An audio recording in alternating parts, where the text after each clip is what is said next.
어느덧 3월 넷째 주네요. 고양신문 뉴스체크 헤드라인입니다. 대선 기세를 몰아 국민의힘 고양시장 후보 출마자들이 기지개를 펴고 있습니다. 지방선거 3에서 5인 중대선거구가 실현될지 지켜봐야 될 것 같습니다. 창릉 신도시 임대주택 비율이 역대 최고 수준이라고 합니다. 고양도시관리공사 사장이 드디어 내정됐다고 합니다. 네, 공릉천하고 생태훼손 대응을 위한 시민 토론회가 열렸습니다. 새로 출범한 주민자치회 무엇이 달라지나 짚어봤습니다. 하루여행 창릉동 앵봉산 얼레길을 돌아봤습니다.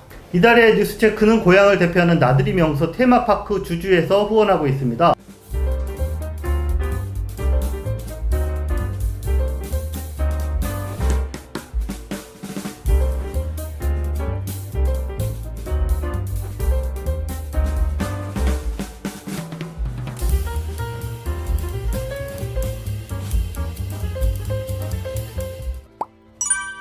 대선에서 승리한 국민의힘에서 고양시장 후보로 누가 나오는지 한번 알아봤습니다. 네, 이제 전화도 싹 한번 돌려보고 좀 친한 분들과 오랜만에 만나서 얘기도 나눠보고 했는데 그 정보를 취합해서 만든 기사가 이번 주 일면 헤드라인에 실렸습니다. 자, 우선 사진 한번 쭉 보시겠습니다. 자, 여러분 눈에 익은 이런 좀 아는 얼굴도 있고 또 이분은 누구지? 라고 생각하는 그런 분들도 있네요. 자, 한번 설명 쭉 해주시죠. 네, 먼저 이제 고양시의 국회의원 지역구가 4개잖아요. 네. 예, 거기 이제 각각의 대장들이 있습니다. 네. 예, 쉽게 말해서 이제 국회의원 후보가 될 수 있는 자격을 갖춘 분들이다. 네. 이렇게 볼 수 있는데 그 4명 중에 시장 후보로 인지도가 가장 앞서는 인물이 누구냐?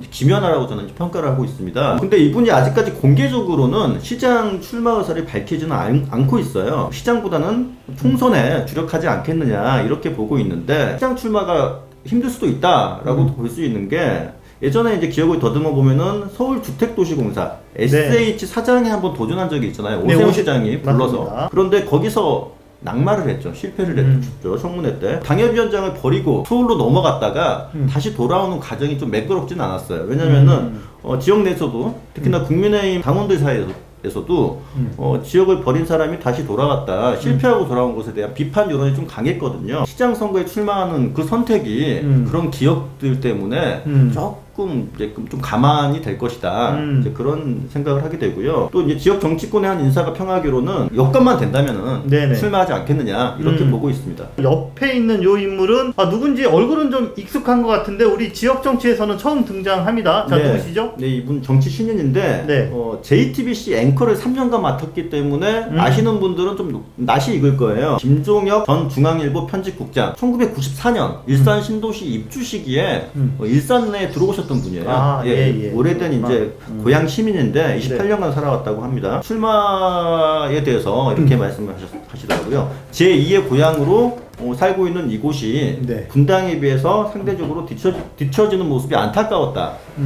그래서 출마하게 됐다. 조만간 예비후보로 등록하겠다. 그러니까 이분이 오늘 화요일인데 오늘 오후에 지금 출마 기자회견을 하기로 지금 예정돼 있습니다. 그러면 나머지 3명은 누구고, 자, 이분들의 행보는 어떤가요? 유일하게 공개적으로 출마 선언을 하신 분이 사실상 김필래 고양을 당협위원장입니다. 그리고 이제 고양 갑에는 권순영 위원장이 있는데 이분은 기회가 주어진다면 출마하겠다 이런 식으로 말씀하셔서 한 발 좀 물러서 있는 상황이고요. 그리고 한 분 더 있는데 바로 김영환 전 국회의원 전 장관이죠. 네, 고양병. 그렇습니다. 고양병입니다. 이분의 행보에 좀 관심이 가고 있는데 최근에 이제 18일 날 자신의 페이스북을 통해서 경기도지사 출마 의사를 공개적으로 밝혔습니다. 이제 경기지사에는 이제 유승민 전 의원도 출마를 고심하고 있어서 향후 경선이 어떻게 될지는 좀 두고 봐야 될 것 같은데 어떤 당내 분위기에 따라서 경선 판도에 따라서 이분이 나중에 시장 후보로 선회할 수도 있다 이런 시각도 있어요. 자, 아무튼 이제 거물급에 속하는 인물이 당협위원장 중에는 김연아, 김영환인데 다 일산이에요. 일산 당협인데 아마 이제 내부 경선에 시장 경선이 내부 경선으로 된다, 확신을 가질 수 없다 그러면 출마하지 않을 수도 있는데 아마 단수 공천에 당에서 무게를 두고 있다면은 본인이 유리하다고 판단했을 때 그때서야 출마 가능성을 저울질하지 않겠느냐 이렇게 판단이 됩니다. 자, 그러면 이번에는 정치 신인들 중에서도 출사표 던진 분들이 많이 있는데요. 자, 우리가 관심 가질 만한 분들 좀 짚어보겠습니다. 오신환 전 국회의원의 친형, 올해 좀 활동을 했었던 분이죠. 자, 네. 소개를 해주세요. 예, 오준환 씨입니다. 네. 오준환 씨 정치 신인인데 이분이 15일 날 예비 후보 등록을 빨리 하셨습니다. 네네. 이분이 어떤 분이냐 좀 살펴보면은 예전에는 국민의당, 즉 바른미래당 고양시의 당협위원장을 맡은 적이 잠깐 있어요. 선거 출마는 이번이 처음입니다. 네. 자, 현재는 전국 소기업 총연합회 상임대표를 맡고 계시고요. 네. 윤석열 캠프 경기도 선대위 특보단장까지 이번 대선에서 활동을 했습니다. 특례시에 걸맞는 고양시의 발전을 위해서 이번 선거에 나서게 됐다, 이렇게 밝혔습니다. 네. 자, 또 한 분. 자, 이균철 국민의당에서 예. 그 경기도당 위원장까지 했던 예. 네, 그런 분인데 오랫동안 안철수를 바라봤던 안철수 바라기 중에 한 분이셨죠. 네네네. 유명하신 분인데 자, 이분이 또 그걸로도 유명하잖아요. 안철수 업기. 예. 예, 안철수를 잘 없는 분으로 이제 이분이 좀 많이 소문이 나 있는데 지난 10월에 미리 탈당을 해서 국민의힘에 가 계셨어요. 네네. 안철수 그 후보가 지금 와 있지만 네네. 자, 입당해서 근데 윤석열 후보에게 가지 않고 홍준표 캠프를 선택을 했죠 그때. 예, 하지만 하여튼 이번에 시장 후보로 나선다고 네. 일찌감치 예비 후보 등록을 했습니다. 자, 그 밖에도 또 고향 지역 정치권에서 오랫동안 활동했던 네, 이런 정치인들 중에서도 출마 의사를 표명한 분들이 계시네요. 이명성 한국환경운동본부 총재를 맡고 계신 분이 계시고요. 네. 그 다음에 도의원 하셨던 분 강미숙 전 도의원, 네. 현재는 경기도당 부위원장을 맡고 있습니다. 이분도 네. 출사표를 던지셨고요. 2018년 네. 시장 선거에서 이재준 시장과 맞붙었던 네. 후보가 있습니다. 바로 네. 이동환 네. 전 당협위원장인데 이분도 지금 후보로 거론되고 있습니다. 추가로 고양시에 살고 있는 이제 국민의힘 중앙당 당직자 네. 분들도 출마를 하겠다, 이런 의사를 밝힌 걸로 알고 있어요. 한 네. 2명 정도가 출마를 준비했었는데 대선 결과를 보니까 고양시가 만만치 않더라. 6%로 졌잖아요. 네. 국민의힘이. 다시 좀 접은 걸로 이렇게 알려지고 있습니다. 자, 이제 조만간 민주당 후보들도 이제 하나둘 윤곽이 드러나고 있는 것 같아서 이게 좀 취합되는 대로 저희가 또 정리해서 여러분에게 설명을 해드리도록 하겠습니다. 지방선거가 이제 70여일 앞으로 다가왔는데 예비 후보 등록 상황이 의외로 잠잠합니다. 이맘때쯤이면 시도의원 예비 후보 막 등록하는 이런 소식이 막 들려와야 되는데 아직은 그런 모습이 보이지 않습니다. 자, 이유가 있습니다. 선거구가 아직까지 확정되지 않았기 때문입니다. 네, 이제 국회에서 애당초에 결정돼야 될 게 이제 선거구 논의인데 네. 아직까지도 지지부진한 상황이죠. 네네. 지금 국회 정치개혁특별위원회 지난 14일에 시도의원 이제 정수, 시도의원은 몇 명으로 할지, 그 다음에 선거구를 어디로 확정할지, 네. 여기에 대한 논의가 본격적으로 이제 시작이 됐는데 하지만 법정 기한을 이미 넘기고도 여야 간의 입장이 엇갈리면서 평행선을 달리고 있는 상황입니다. 네. 여야 간의 쟁점이 뭔지 좀 설명을 해주시죠. 민주당이 정개특위 지금 방향을 가지고 있냐 하면은 예. 자, 기존에는 시의원을 뽑을 때 한 선거구에서 그 2명 내지 4명 이렇게 예. 뽑는 중선거구제인데 요거를 한 선거구에서 3명에서 5명을 뽑는 예. 이런 중대선거구로 바꾸자. 네, 이렇게 제안하고 지금 있습니다. 민주당 그러니까 한 선거구에서 더 많은 수를 뽑자, 네네. 이렇게 주장하고 있는데 네네. 그렇게 주장하는 목적이 뭐죠? 어떤 장점이 있는 겁니까? 지방의회를 구성하는 데 있어서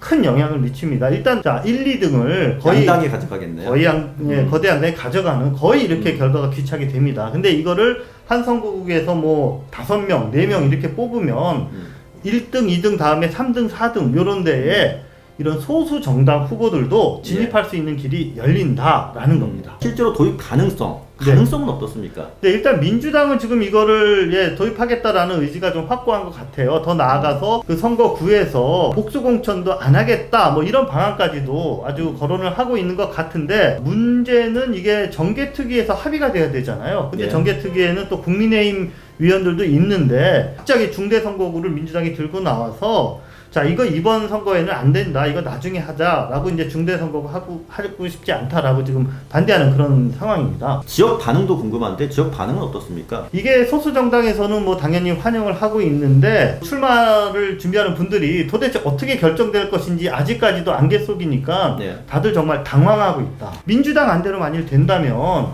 그동안 같이 파트너로 활동했던 시의원들끼리 경쟁자가 돼서 예. 내부 공천에서부터 한 명만 공천을 받아야 되니까 즉 현역 의원들도 나번을 받을 수 있다. 맞습니다. 그게 가장 큰 불만이 될 수도 있습니다. 예, 예. 그래서 빨리 이 정개특위에서 이 선거구 획정안이 빨리 좀 통과가 돼야 뭔가 윤곽이 드러날 것 같습니다.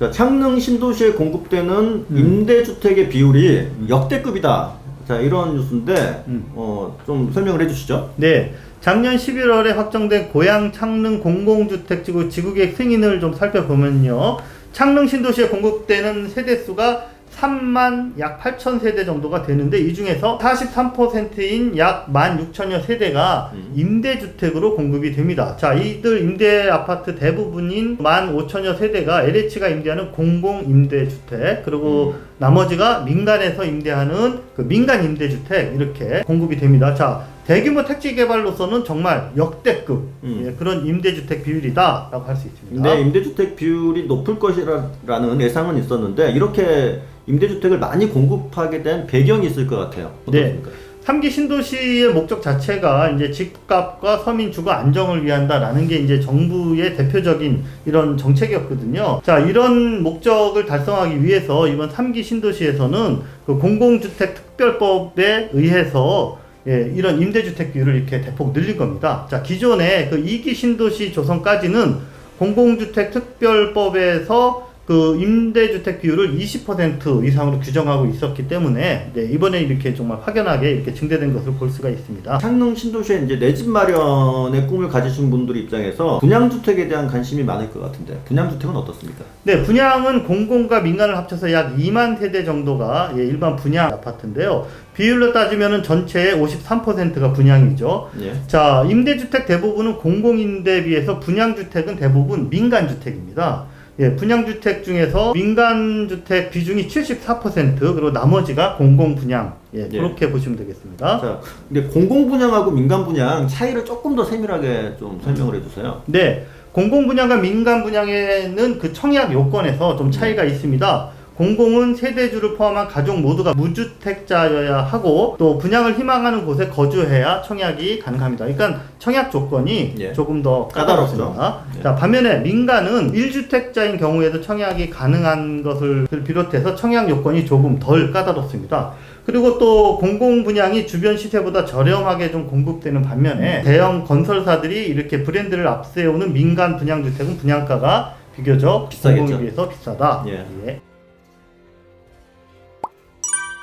고양 도시관리공사 신임 사장이 누가 올지 관심이 많았는데 전임 사장이 퇴임하고 3달이나 지났는데 지금 뽑아보려고 했는데 잘 마음에 드는 사람이 없어서 안 뽑았어요. 네네. 그런데 드디어 주인공이 결정이 됐습니다. 누구죠? 네, 자, 성함부터 말씀을 드리겠습니다. 내정된 분은 안병구 전 LH 인천 북부권 건설관리센터 관리관입니다. 아, LH 분이시군요. 네네. 예. 자, 이분 주요 경력 보면 LH 한 곳에서만 계속 이렇게 일을 했고요. 1989년에 입사한 후에 뭐 파주 사업본부장도 있었고, 뭐 산업단지 처장, 인천 북부권 건설관리센터 관리관을 마지막으로 이제 고양시 도시관리공사로 이제 내정됐습니다. 도시관리공사 사장이 중요하다는 배경을 앞서 설명드렸는데 조금 더 설명을 해주시죠. 앞으로는 공사의 역할이 각종 개발 사업을 직접 설계하고 또 진입하는 이런 기능이 이제는 기대되기 때문에 이번에 과연 누가 이제 사장으로 선임됐느냐가 좀 관심이 높았습니다.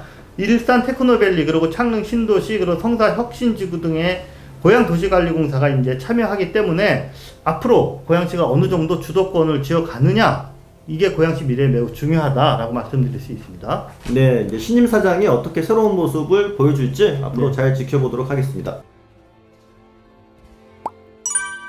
자, 그동안 유 기자님이 공릉천 하구에서 진행되는 반환경적 하천 정비 사업의 문제점을 지적해 오셨는데 또 기획기사도 쓰셨죠. 어제는 이 문제와 관련해서 주민 토론회가 열렸다면서요? 네, 그렇습니다. 생태계를 훼손하는 공릉천 하구 정비공사에 대한 시민들의 대응책을 모색하기 위한 토론회를 파주에서 고양신문 주최로 이렇게 개최를 했습니다. 네. 자, 어떤 내용들이 논의됐는지 궁금합니다. 네, 우선 그 현재 진행 중인 공사의 실태를 좀 함께 살펴보고 그리고 이제 전국적으로 활동하는 그런 전문가분들께서 오셔서 자, 어떤 점이 문제다, 또 어떤 개선책이 필요하다라는 그런 이야기를 좀 들었고요. 마지막으로 앞으로 고양시민 그리고 파주시민들이 이 문제에 어떻게 대응해 나갈 것인지 또 공동 대책위를 좀 꾸리자. 네, 이런 문제에 이렇게 서로 합의를 좀 했습니다. 네, 토론회에 관심들이 많았을 것 같은데 많이들 오셨어요? 네, 정말 그 고양과 파주에서 활동하는 그런 여러 시민단체, 생태 이쪽 관련 활동가분들이 정말 예상외로 많이 오셔서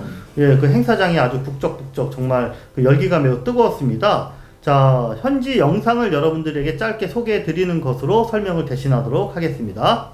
공릉차를 지키라! 공릉차를 지키라! 공릉차를 지키라!